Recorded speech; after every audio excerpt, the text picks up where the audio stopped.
Hola, Ariela, muy buenas noches. Quiero enviar un saludo enorme a ti y a toda la comunidad que escucha estos relatos, cuando la madrugada ya pesa. Quizá alrededor de la 1:30, cuando el silencio se vuelve incómodo y la mente empieza a jugar con uno en mí. Nombre es Sani en vivo, en un pequeño pueblo de Veracruz, llamado Vega de la Torre. La verdad me tomó muchísimo tiempo animarme a escribirte. No es fácil poner en palabras cosas que te han acompañado toda la vida y que incluso hoy siguen presentes. Pero después de pasar varios días escuchando el podcast mientras hacía tarea, viendo cómo ha crecido la comunidad y cómo tantas personas se han atrevido a contar lo que vivieron, sentí que ya no podía seguir guardándolo. Quiero que imagines lo que es crecer acostumbrándote a cosas que no tienen explicación, a aceptar desde niña que el miedo puede volverse parte de tu rutina. En mi caso, todo comenzó cuando tenía aproximadamente 5 años.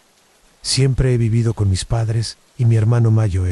Nunca nos hemos mudado. Esta casa ha sido siempre nuestro hogar y también el escenario de todo. Mi primer encuentro ocurrió cuando era muy pequeña. Estaba jugando sola en el patio de la casa, como solía hacerlo. Recuerdo el sol, el ruido lejano de la calle y a mi mamá en la cocina. Todo parecía completamente normal, hasta que, de pronto, sentí algo imposible de ignorar en esa sensación tan clara y tan pesada de no estar sola.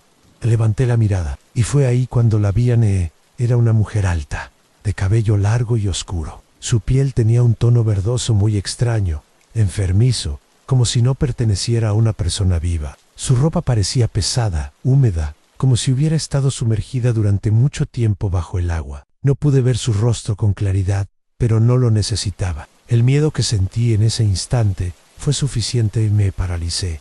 Apenas un segundo. Y luego grité. Corrí hacia mi mamá llorando, desesperada, pidiéndole su rosario. Yo sabía, aún siendo tan pequeña, que eso se usaba cuando algo malo estaba cerca. Ella trató de tranquilizarme sin entender qué había pasado, sin comprender por qué estaba tan aterrada. Lo peor es que no fue una sola vez. Volví a verla en 3 ocasiones más. Nunca se acercó demasiado. Solo aparecía, siempre a cierta distancia, siempre observando. No se movía rápido. Solo estaba ahí, como si me vigilara. Mis padres comenzaron a preocuparse por mi comportamiento, por mis pesadillas, por mi miedo constante. Decidieron bendecir la casa. Después de eso, las cosas se calmaron, pero solo por un tiempo. Aquí quiero mencionar algo importante. En ese entonces teníamos una vecina de la que se decía que practicaba brujería. Nunca tuvimos trato con ella, pero el lado de la casa que colindaba con la suya siempre se sentía distinto. El ambiente ahí era pesado, incómodo, como si algo invisible estuviera siempre presente. Nadie quería pasar demasiado tiempo en esa parte. Pasaron los años. Crecí, durante un tiempo no hubo más manifestaciones claras. Pensé que quizá todo había sido imaginación de una niña, hasta que regresaron. Esta vez ya no eran tan visibles como aquel primer encuentro, pero sí mucho más constantes. Mi mamá comenzó a sentir cosas. Respiraciones muy cerca de su cuello, la sensación clara de que alguien estaba justo detrás de ella, ruidos inexplicables en la casa. Intentaron ocultármelo para no asustarme, pero poco a poco todo volvió a alcanzarme. En mi antiguo cuarto comenzaron los sonidos. Por las noches se escuchaba un llanto. No era fuerte, era bajo, apagado, pero extremadamente claro. Venía de muy cerca de la ventana. Era tan real, tan perturbador, que no lo soporté por mucho tiempo. Terminé usando ese cuarto solo para guardar mis cosas. La casa fue bendecida varias veces más. Somos creyentes y eso nos daba cierta tranquilidad, pero siempre era temporal. La sensación nunca se iba del todo. Recuerdo muy bien una madrugada, alrededor de las 2. Estaba sola en la casa, con audífonos puestos y el volumen alto. Aún así, sentí claramente que alguien me habló. No fue un sonido, fue una sensación directa. Volteé, y lo único que vi fue una figura subiendo las escaleras, entrando al cuarto de mis papás. Era una figura que reconocí al instante. Llevaba un vestido empapado. Mi papá también comenzó a experimentar cosas. Sentía como alguien se sentaba en su cama, roces, ruidos, presencias constantes. Con el tiempo, tristemente, también él comenzó a acostumbrarse. Hace poco adopté un gatito abandonado, al que llamé Calcifer. Desde que llegó me sentí un poco más tranquila, como si su presencia me protegiera, como si alejara un poco eso que siempre me ha rondado. Pero hace aproximadamente un mes ocurrió lo más fuerte. En esa noche estaba en mi antiguo cuarto, haciendo tarea, con Calcifer a mi lado. Empecé a sentir una inquietud muy clara, como si alguien estuviera parado en la puerta observándome. Calcifer no se despegaba de mí. Decidí salir del cuarto antes. Pasé por el baño. Afuera está una pequeña sala, donde tenemos una repisa con una Biblia, imágenes de santos y una veladora que siempre está encendida. Entré al baño con la puerta abierta. Calcifer se quedó cerca. Entonces, ocurrió algo que no puedo explicar. La vela se apagó. No fuel era. Escuché claramente cómo alguien la apagaba al voltear hacia la oscuridad. Sentí como las flores me golpearon la cara, como si alguien me las hubiera lanzado con fuerza. Calcifer chilló, completamente alterado. Yo me quedé paralizada, sin chi, náuseas, mareo y un miedo tan intenso que me dejó sin fuerzas. Corrí con mi mamá y terminé vomitando del impacto. Desde ese día trato de rezar todas las noches, pero sigo sintiendo que algo permanece aquí. Algo sigue muy cerca. Tratamos de no pensar demasiado en ello, porque mientras más atención le damos, más presente se sienten las manifestaciones. Evito quedarme despierta por las noches. Huí nazi. El simple hecho de salir de mi cuarto me provoca miedo. Me parece que tristemente hemos aprendido a convivir con lo desconocido. Las cosas ya no ocurren tan seguido como antes, pero siempre regresan. Incluso fuera de casa siento que esto me acompaña, como si no se quedara solo aquí en solo. Espero que algún día termine en gracias por leer mi historia. Si decides compartirla, te lo agradecería mucho. Seguiré cualquier consejo que la comunidad decida darme ante. Mando un saludo, Yurial. Amo relatos de la noche. A pesar de ser protagonista de mi propia historia, buenos noches.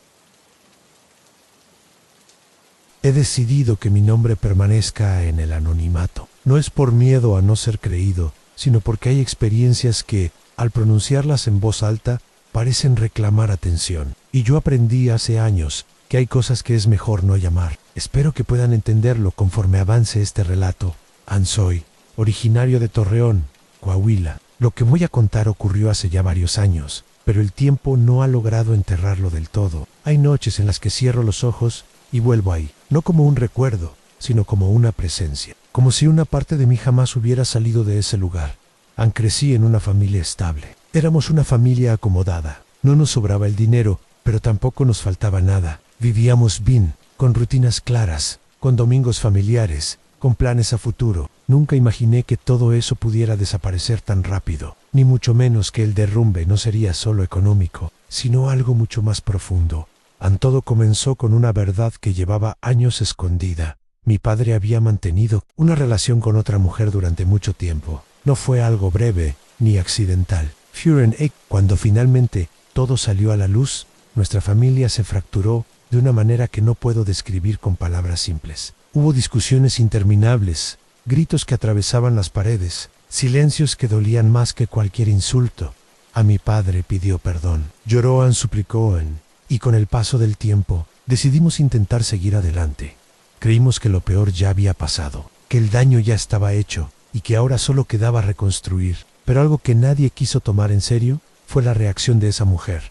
Cuando la relación terminó, ella no gritó, no lloró, no suplicó. Solo dijo una cosa: esto no se queda así. Prometió vengarse, no solo de mi padre, sino de todos nosotros. Dijo que nos haría perder lo que más nos doliera. Después de eso, desapareció. Durante un tiempo pensamos que solo había sido una amenaza dicha desde el coraje. Nunca volvió a buscarlo, nunca apareció. Y eso, irónicamente, fue lo que más tarde entenderíamos como el verdadero inicio, porque las cosas no se rompieron de golpe. Se pudrieron lentamente. Primero llegó el golpe económico. Mi padre se metió en un pleito legal que parecía no tener fin. Hubo malas decisiones, contratos mal firmados, gente que se aprovechó de la situación. El dinero comenzó a desaparecer. Las ventas forzadas llegaron una tras otra. Propiedades que habían pertenecido a la familia durante generaciones se perdieron en meses. Vehículos, ahorros, seguridad,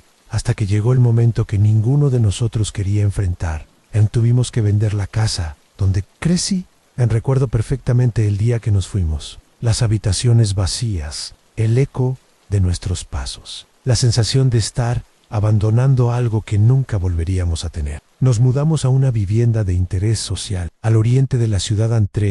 La zona estaba prácticamente desierta, en terrenos baldíos por todos lados, casas nuevas, sin historia, sin árboles, sin sombras durante el día, pero demasiadas durante la noche. La nuestra estaba casi sola. No tenía rejas, ni protecciones, ni mosquiteros. Las ventanas eran simples rectángulos oscuros que por la noche parecían abrirse hacia algo infinito.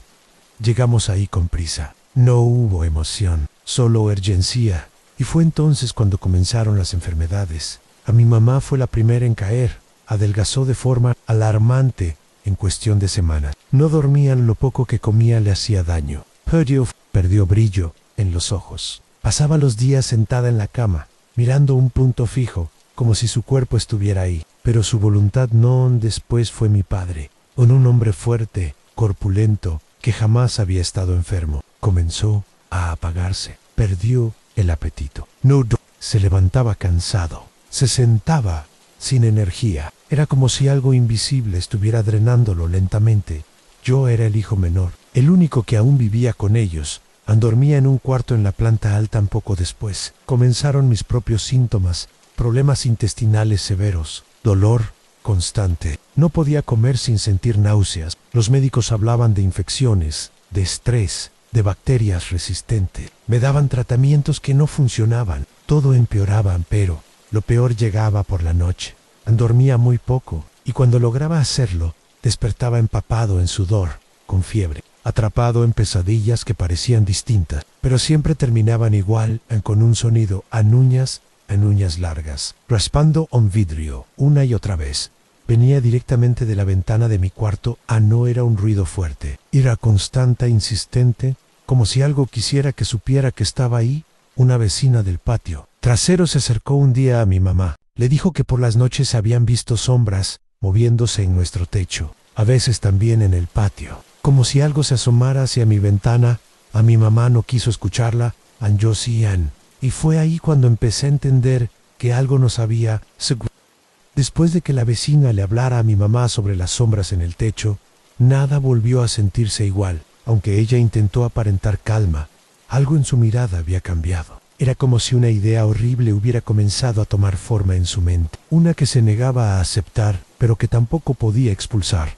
Las noches se volvieron más largas. El silencio de esa casa no era normal. No era un silencio tranquilo, sino uno cargado, espeso, como si el aire mismo estuviera esperando algo. A veces, mientras estaba acostado en mi cama, tenía la sensación de que el techo se inclinaba lentamente hacia mí, como si la casa respirara, como si se acercara. En mi cuarto estaba en la planta alta. Desde ahí podía ver los terrenos baldíos, extensiones interminables de tierra negra, sin luces, sin movimiento. De día, eran solo lotes vacíos. De noche, parecían pozos abiertos. La fiebre no me dejaba pensar con claridad. Había noches en las que no sabía si estaba despierto o dormido. Mi cuerpo temblaba sin razón, y mi estómago se retorcía como si algo vivo se moviera dentro. Y entonces volvió el sonido. Las uñas no golpeaban, no arañaban con fuerza, raspaban en lento, en constante, paciente. Era como si quien estuviera fuera supiera que yo escuchaba, como si ese sonido fuera solo para mí. En una madrugada, ya sin fuerzas, me quedé dormido con la ventana abierta. El calor era insoportable. No teníamos protecciones, ni rejas, ni mosquiteros, nada que separara mi cuarto de la noche. El sueño llegó de golpe, y también la pesadilla. Sentí peso sobre el pecho. Intenté moverme. No pude. Mis brazos fueron sujetados con violencia. No era una presión humana, era demasiado fuerte, demasiado firme. Sentí un dolor profundo, como si los dedos que me atrapaban se enterraran más allá de la piel.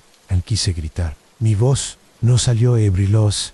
Oyos. Había algo encima de mí. No puedo describirlo de una sola forma, porque parecía cambiar. A ratos tenía forma de mujer. A ratos the animal. Su cuerpo era grande, del tamaño de una persona adulta, pero su postura no era natural. Estaba encorvada, como si no estuviera hecha para estar dentro de una habitación. Tenía alas, no plumas suaves, como las de una verán. Eran ásperas. Oscuras tensas. Se movían lentamente, rozando las paredes, el techo, mi cama. Cada movimiento producía un sonido seco, como cuero viejo estirándose en sus brazos. Dios. Sus brazos parecían humanos, demasiado humanos, Las manos terminaban en garras largas que se hundían en mis brazos. Sentí como la piel ardía, como algo me marcaba desde dentro. Su rostro estaba demasiado cerca del mío. No era un rostro animal, pero tampoco humano. Lo peor eran los ojos. Eran ojos humanos, inconscientes, atentos, despiertos. No había rabia en ellos. Había decisión. Escuché a mi mamá subir corriendo las escaleras. Escuché la puerta abrirse de golpe. Y luego, nada en silencio supe, después que ella se quedó paralizada, que lo primero que vio fueron esos ojos mirándola a ella también, que en ese instante entendió que no estaba soñando, que aquello no era producto de mi fiebre ni de su imaginación. Ann quiso gritar, no pudo. Ann quiso correr, no pudo. Lo único que logró hacer fue empezar a orar, a oraciones desesperadas, rotas, dichas con la voz temblando, Annie, y entonces sentí el aire, un golpe violento. Un movimiento brusco en la criatura se apartó de mí de repente. Las alas se desplegaron con fuerza y salió por la ventana como una sombra sólida. El sonido del aleteo se perdió en la noche. Alejándose entre los terrenos baldíos, yo grité. Desperté empapado en sudor, con los brazos ardiendo, con marcas que tardaron días en desaparecer. Mi mamá me abrazaba, llorando, repitiendo oraciones. Sin parar llamamos a mis tíos. Ellos son evangélicos. Llegaron de madrugada, sin hacer preguntas. Apenas entraron a la casa, uno de ellos dijo que el ambiente estaba cargado. Comenzaron a orar, a ungir las paredes, las ventanas, las puertas. Durante esas oraciones, mi cuerpo reaccionó de una forma que nunca olvidaré. Sentí náuseas intensos, un dolor que subía desde el estómago hasta la garganta. Me incliné y vomité algo amarillo, espeso, amargo. No se parecía a nada que hubiera sentido antes. No era comida, no era bilis normal. Tenía un olor fuerte, metálico. Después de eso, algo cambió, no de inmediato, pero lentamente. Las enfermedades comenzaron a ceder. Mi mamá empezó a dormir. Mi papá recuperó un poco de fuerza. Las noches se volvieron silenciosas. Ya no hubo sonidos en la ventana, ya no hubo sombras en el techo. Semanas después, cuando parecía que todo había quedado atrás, mi papá nos confesó algo. Ann nos dijo que sabía de dónde había venido todo. Ann contó que, tiempo atrás, esa mujer lo había buscado, que le habló de castigos, que le dijo que no solo pagaría él, sino todos nosotros. Ann, pero lo más perturbador fue lo último. Dijo que ella volvió a llamarlo recientemente, solo para decirle que ya no podía seguir, que algo se le había salido de las manos. Ann, que había llamado a algo, y que ese algo ya no obedecía. Ann, nunca supimos exactamente qué fue lo que estuvo en mi cuarto. Esa noche nunca volvió a aparecer, pero hay marcas que no se ven, Ann, y hay noches en las que, aún ahora, siento que si dejo la ventana abierta, algo podría recordar el camino de regreso.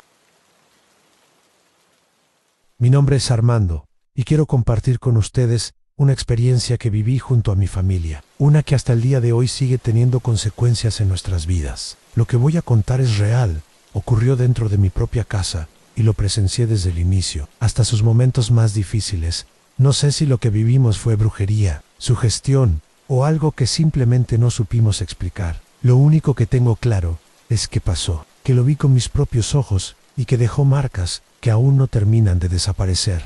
Decidí escribir, porque considero que Relatos de la Noche es el espacio adecuado para este tipo de vivencias. Historias largas, incómodas, inquietantes, que no siempre tienen una explicación clara.